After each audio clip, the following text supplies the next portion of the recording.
Welcome to this episode of The Marketing Companion, brought to you by G-Shift and Voices Heard Media. Here are your hosts, Mark Schaefer and Tom Webster. Hello, everyone, one and all, and welcome to another episode of The Marketing Companion, broadcasting from our beautiful studios high atop Rockefeller Center in New York City. This is Mark Schaefer with my highfalutin and rootin' tootin' co-host, Tom Webster. How the hell are you, Tom? Well, I've been falutin' a lot lately.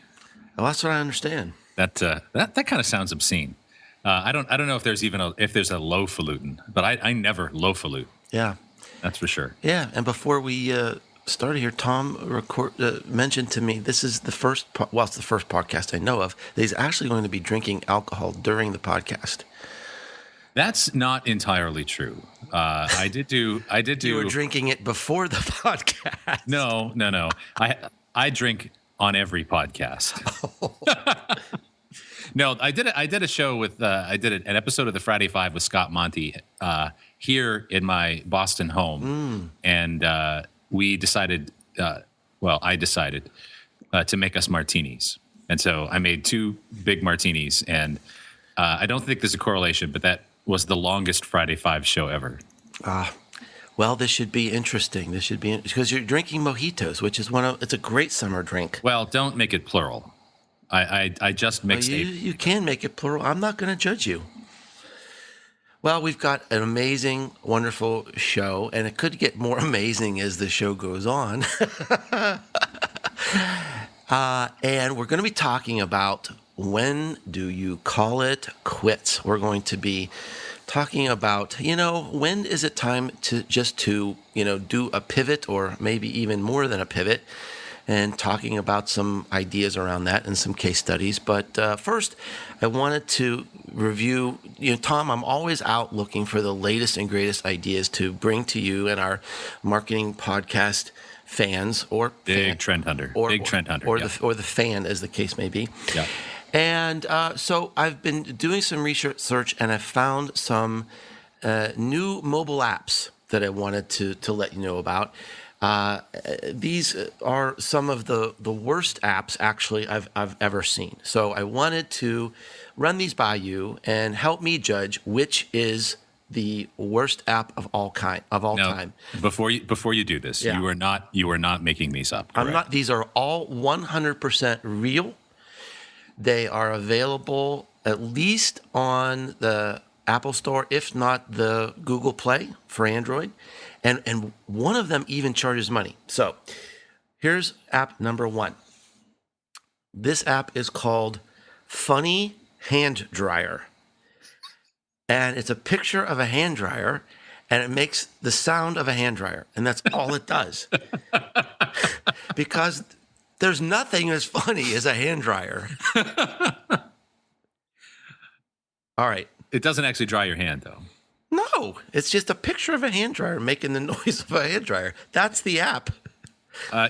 One of the funniest things I've ever seen in my life was in the bathroom at JFK Airport. Oh, this is going to be good. Yeah, this story ends well.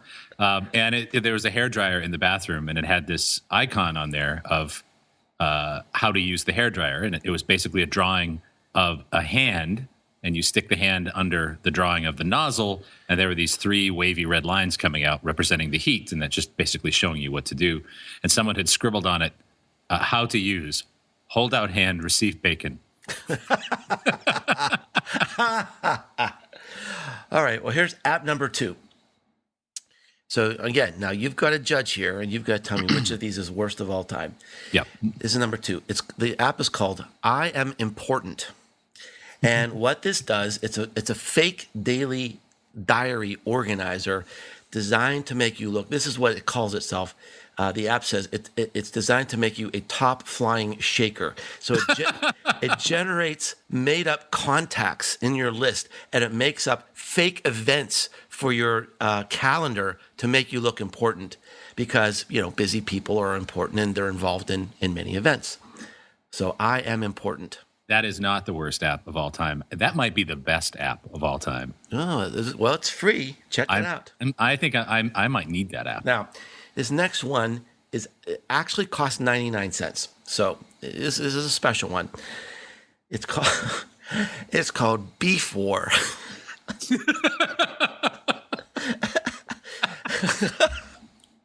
Here we go. Here we go. Imagine an alternate version of history where America fought the Nazis, not with guns and tanks, but with beef. Now, you can stop imagining because the game starts, it yells at you, Beef War! And you fight battles with 48 unique cuts of beef. I didn't even know there were 48 unique cuts of beef. And then enemy tanks blast the cow parts in the middle of the screen, and then you fling meat at them. Huh. Yes. And that's only $1, you say? It's 99 cents. Yeah, it's 99 cents. Beef War. Beef War. All right, here's number 4. This is an app. This is a real app. It's called Will You Marry Me? So this is what it says on the app. Have you ever, no, it was obviously written by someone who's not a native English speaker. Have you ever tried tell your feelings for your girlfriend or boyfriend? Want you to make it with your phone? Can't you say it yourself? You can't speak in these situations? You are not alone. You can do it with your phone. Now, this is the whole thing of the app. It's one screen that basically can be described as my first PowerPoint. And all it says is, will you marry me? Huh. And then you have the option to either say yes or I need more time. And if he or she says I need more time, then your response that you click back is, think it through again, please. I love you. Well, now that's romantic. This is romance. That's romantic. For the millennial era. I would swipe right on that. Okay, so here's number 5. It's a game called Hold On. This is the premise. You hold the button on your phone as long as you can. If you let go, the game is over. And then you try to beat your previous record. Now, this is how it sells the game. Develop your perseverance and improve your concentration skills to make you more productive. I think they should combine it with the Will You Marry Me app. Pass the phone, honey. Pass the phone. I need an answer. Okay. So which is the worst app of the day? I think the fake hairdryer. The fake hand dryer has got to be. Yeah. Oh, it's not fake hand dryer. It's called funny hand dryer. A funny hand dryer. Yeah. Funny hand dryer. Such a medium ripe for comedic mining. That's pretty low. Well, anyway, let's see. We have wasted nearly 8 minutes of our podcast. 6 of it was me laughing. Yeah, but okay. Well, here we go, because this is a serious podcast for serious people, and everyone knows that. So, now, Tom, you have been in a situation, and I have been in a situation. Actually, I've been in a situation quite recently where we had to call it quits on a business situation. And you and I exchanged a few messages about this. Both of us, I think, have a little bug in our bonnet about this whole thing around failing fast. It seems to be kind of a mantra out there. It's certainly a big thing that Google pushes as part of their culture. Mm-hmm. And, I always wonder how many products in this world, some of the best products in this world, including the light bulb, would have been just dismissed if we had this failing fast culture. Nevertheless, sometimes it is time to call it quits. So we're going to talk a little bit about that today. What are some of the signs if you're involved in a new business, a startup, or maybe even a long established business? When is it time to call it quits? So you want to kick this off, or should we kind of go through the list we were passing back and forth? Well, I do want to kick it off, and a whole bunch of things happened this week. Just like 3 or 4 things this week that were a confluence of ideas, I guess, on this topic. I recently listened to a short podcast by Chris Brogan, and it was about quitting. It was about why it's okay to quit. And one of the things that he mentioned on there, and he is 100% right, is that the problem when we quit often isn't that we quit early, it's that we quit late. It is okay to quit something when it's not going to work, it's not going to achieve your business objectives. And people do quit too early, and that is a problem. And if you quit too late, you get what was the second thing that crossed my path this week, which was the startup Zirtual. Zirtual was a virtual, market for virtual assistants. So people that would serve as your VA essentially to help you do research or do writing or find things. And they folded so abruptly that they left a ton of clients in the lurch. Oh boy. In fact, Peter Shankman wrote on Facebook that he had just hired them 13 hours before they went under. 13 hours before they went under. And so he's putting himself number one on their list of creditors. But they folded without any notice to anybody. They had 400 virtual contractors who basically woke up the next morning finding out that they weren't going to get paid. And the woman who is the founder of this startup wrote kind of an impassioned piece on Medium about what happened and her belief that they were going to be bailed out even at the last minute. They had a lot of irons in the fire. Yeah. And essentially they burned through all of their cash. They couldn't make payroll. Yeah. And boom, that was it. Yeah. And that is someone who quit too late. In a sense, right? They did. It's hard to recognize those signs when our burn rate is such that we are going to be out of business in a month. What do we do? Well, I'm not familiar with the situation. I didn't even know about it till you just mentioned it now. But I'm thinking of another situation. I had the real honor and pleasure to listen to Elon Musk talk one time about how Tesla was saved at the 11th hour, and literally he was running out of cash. He was spending his own personal money. He was spending his own grocery money, more or less, to keep the lights on, and look in this situation. So Tesla, arguably is one of the great startup success stories of the last few years, and kind of creating new technology that is being adopted by a lot of other businesses now. And in that case, I mean, did he wait too late? Did she wait too late? Did she really think the money was going to come through? And then, I mean, that stuff happens. You get disappointed, and maybe the best thing to do as a leader is create a sense of optimism. I mean, not lying to people, but create a sense of optimism that says, we're working as hard as we can. We think this money's going to come through. Just hang in there. Stay with us. You don't want key customers or employees jumping ship before it's really dead. So, I don't know. It's a tough call. It is a tough call. And I think, understanding those signs are very, often I think the financial warning sign is the trailing variable. You might know your burn rate. Yeah, that's a really good point. That's a really good point. Yeah, I'll tell you, and it's not just my point. So what would be some leading indicators? Well, I'll give you. I just saw a study that was done by a company called CB Insights, and they did a post-mortem on a couple of hundred startups and isolated what were the causes for their failure. Mm-hmm. And they broke it down into 5. And I'm going to dispense with 3 of them because it was really the top 2 that interested me. Number 2 was burn rate. Yeah. And that makes a lot of sense. Burn rate was certainly what, at least on the surface, ended my startup. Was that we just simply were burning through too much cash and there wasn't enough revenue coming in, and we saw it was unsustainable and we had to shutter it.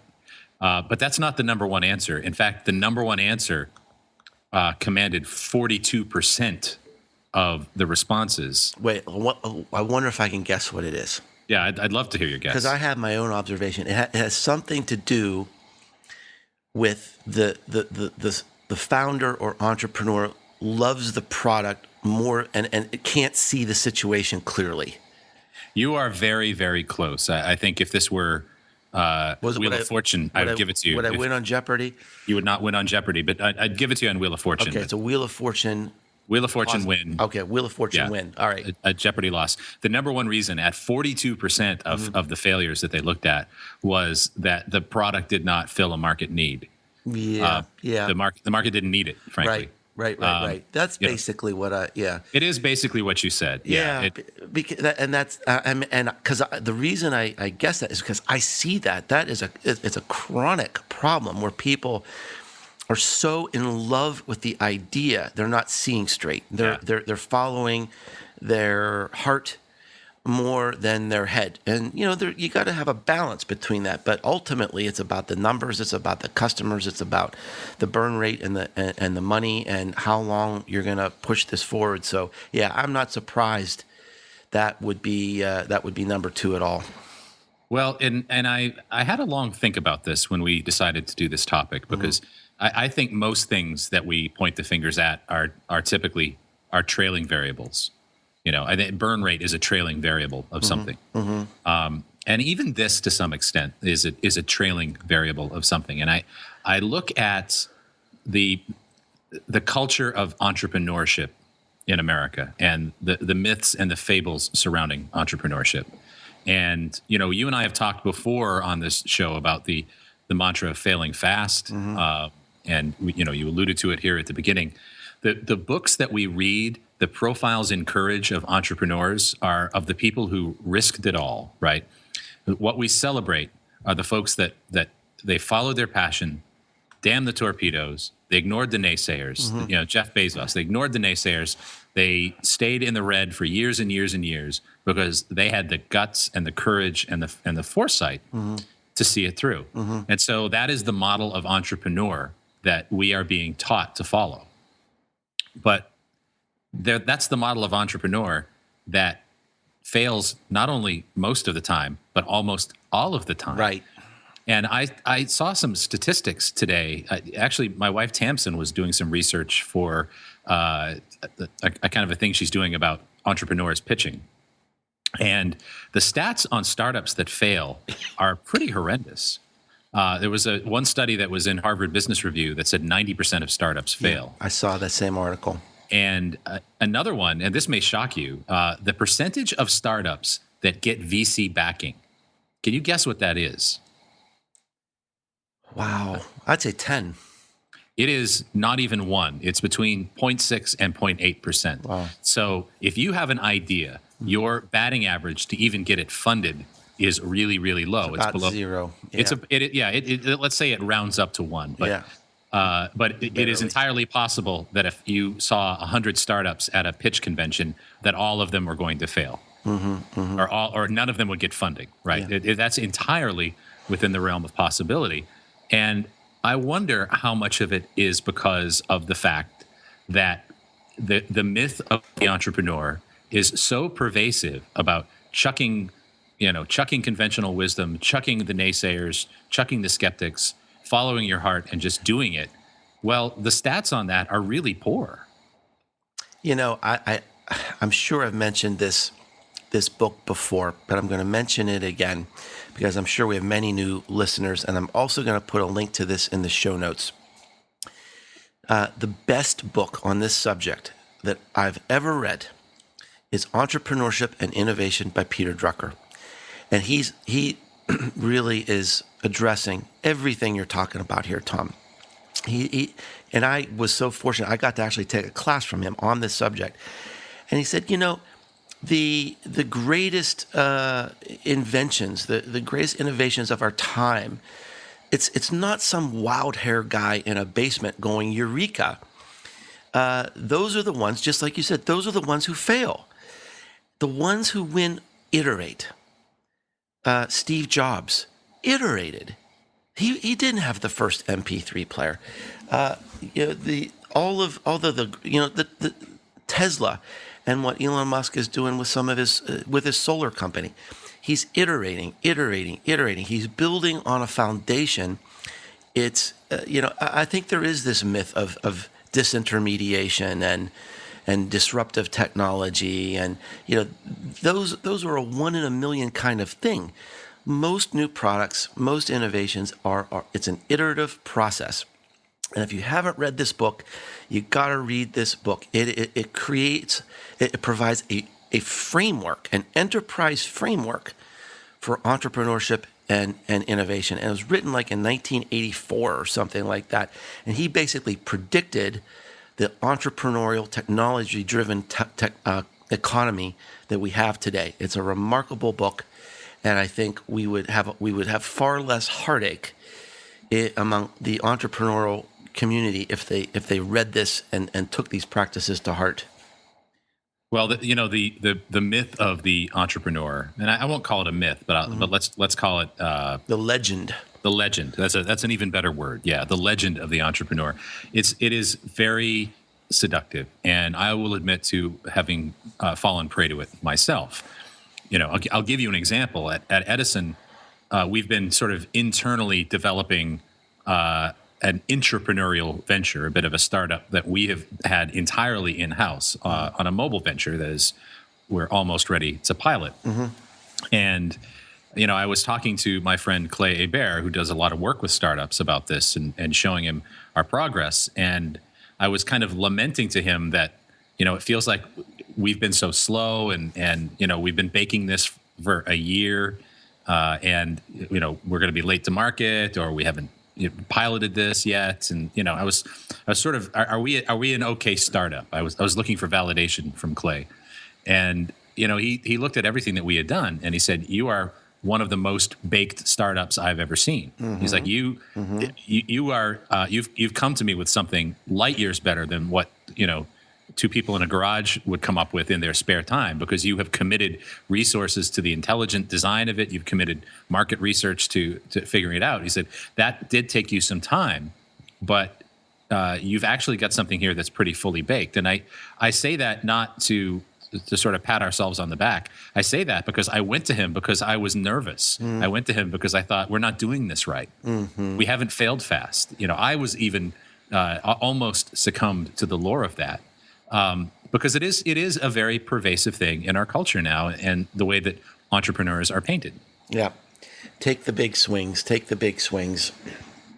Well, yeah, and that's that sort of leads me to another topic on this. Wait, if you don't mind, Could I just add something here just to build on your point first? And this is the idea of building a business in an entrepreneurial way. And it's going to be really interesting to hear the story. And maybe we can follow up on this in a future podcast about your entrepreneurial effort. Maybe we can even devote a podcast to that. Because my observation is that entrepreneurial efforts generally don't work. And I think we see movement in the marketplace that recognizes that. Instead of having big R&D departments and entrepreneurial efforts, what a lot of companies are saying at this point, forget about it. We're just going to buy companies. We're going to look for ideas. We're going to look for startups. We're going to fund them on the outside. And here's the reason why. This was a great lesson I learned many, many years ago. I got to meet the CEO of Verifone. When you take your credit card and zip it, that's Verifone. This guy was an incredible visionary. And he was trying to develop new ideas, new businesses in his company. And this is what he said. He said, if you try to compete, an entrepreneur with an intrapreneur, and you try to compete in that environment, the intrapreneur, they've got the salary, they've got the benefits, they leave work at 5 o'clock, they go home and kiss their wife and kiss their husband, pat the kids on the head. When you're an entrepreneur, you've risked everything, and you don't have a paycheck, and you might not have benefits, and you're bootstrapping everything, and you're working night and day to make this work because you've laid it on the line. As far as the speed and the execution and the cost, he said, I'll bet on an entrepreneur every single time. So what he did was, when someone in the company had an idea or wanted to start a new business, he said, all right, I'm going to be your VC, but you got to leave the company. And he set up this warehouse in Oakland, California for all these startups that were spun out of his company, but literally they were spun out. I thought that was an interesting concept. And I wonder how many of those companies have succeeded. You know, I don't know. I'd love to find that out. Because that also sounds alluring in a way, right?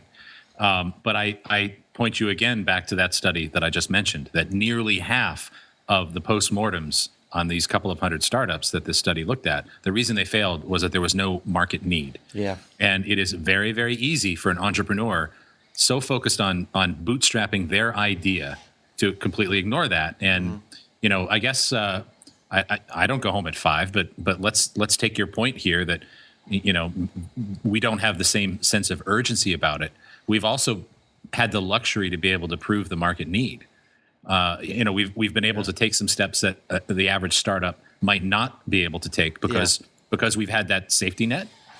It is a safety net, but I don't feel bad about that. No, and I think it depends on the industry. I really do. You know, I think it depends on the competitive nature of the industry. There was an article, I want to say maybe it was in the New York Times this week, that talked about how innovation in America is really lagging behind in other areas that are not tech. So there are probably a lot of, you know, some areas where entrepreneurship might work. But anyway, I interrupted your point. So let's get back to the point you were trying to make before I made mine. Well, the point I was going to make is about how even the VC culture has changed. And I do not claim to have my finger on the pulse about this. But I recently read a KPMG study on KPMG every quarter comes out with kind of a VC report and where capital is being spent. And the thing that is on the rise is the unicorn. The unicorn is basically the VC funded company that becomes worth $1 billion or more. And in the first quarter of this year, there were 11 new unicorns. In the second quarter of this year, there were 24 new unicorns. So what's happening now is, you know, there's a lot more swinging for the fences. And so, you know, what is the result of all of that swinging for the fences? And again, I don't claim to know a whole lot about the VC world. I did about 30 road shows with my own startup a number of years ago, which I understand is about 20 too few. But here's what I do know is that we are, you know, name a social network that people spend their time on. Facebook and a whole bunch of other ones. You know, name a search engine, Google and a bunch of other ones. Yeah. You know, business itself is starting to sort out into unicorns. And, you know, what happens when everybody believes and preaches the mantra of fail fast? We have a lot of failures. We have a lot of people that could be competing with Facebook, that could be competing with Google, that could be competing with Apple, that have failed fast. And the largest symptom of that is in scaling. They scaled too quickly. You know, they got a whole bunch of VC money so they could go out and hire a bunch of new sales and marketing people or expand, but they have not actually done the work to see, do people really want this product? You know, they can iterate the product, but if you iterate the product without, you know, a credible voice of the consumer, then you're kind of diluting yourself. And so I wonder if what this whole culture has done is create, you know, a landscape of unicorns and failures instead of a landscape of people doing really well, people doing sort of well, people doing okay. And you know, I don't know the answer to that, but I'm starting to think about that. That is a very interesting idea. It really is a very, very interesting. I've been thinking a lot about how the startup mentality, the entrepreneurial mentality is affecting, you know, business and even corporate culture. But I really like that idea. We ought to explore that a little more. Well, unfortunately, believe it or not, we're going to have to start winding down here. Oh, no. Yes, but I do want to leave our listeners with one final point. And I've got a very, very close friend who started his own business, and it was very successful for a while. And then some things happened in the marketplace, and even some regulatory things happened that started jeopardizing his business. And in fact, maybe the writing was on the wall for a long time that this thing was going to go downhill. And the leading indicator really wasn't about his business niche or his business viability, because he was successful for a while. And it certainly wasn't about burning through cash. Here was the leading indicator that he should have known something was wrong, and that was his health. His health deteriorated because he was just so desperate to hold on to this business and find some way forward that he ran himself into exhaustion and got into some very, very major both physical and psychological health problems. So I just want to bring that up to recognize, hey, look, if you're in there, you're loving this business and you're working so hard, pay attention to those signs. Pay attention to your health. We don't want anything to happen to you, and we want you to be successful, and we want you to swing for the fences. But pay attention to your health. Oh, I want to throw one more quick thing out there, Okay. Mark. And that is really the anecdote that sparked my interest in doing this topic in the first place, which we didn't talk about. I just got back from a really successful client engagement in Switzerland with a client that I've been working with for nearly a decade. And they're a client that has that we spent a lot of time and research on a strategy. We have conducted regular research and refinements to that strategy, but essentially they stuck with it. They stuck with it to be to dominate their market. They've had a number of of challengers in that market kind of come and go. And as we were reflecting on this, on our successes, I work very closely with another consultant over there, and the client was sort of laughing with the consultant, saying, 8 years and we're in this position because you've done nothing. And what he said, I will always remember. He said, "No, it was much more difficult than that. It wasn't that I did nothing. It was that I prevented you from doing something." And those are very wise words. Yeah, I love that. And again, boy, what another! You just keep bringing up these amazing, deep, rich topics because, what if you could cross-pollinate wisdom like that with this startup and entrepreneurial culture? Wow, we would really be onto something. Anyway.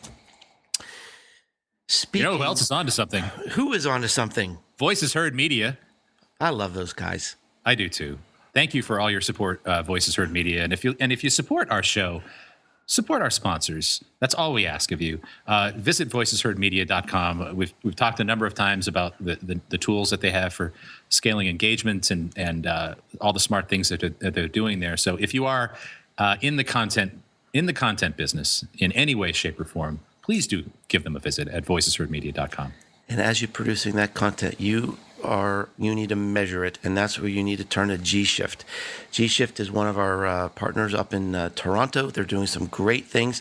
These are very forward-thinking people. You need to check out what they're up to, some of the innovative ways they're approaching dashboards to follow your social media progress, your paid advertising progress. Support our sponsors. Thank you, everyone, for listening to our episode. We had so much fun with you today, and we'll see you next time.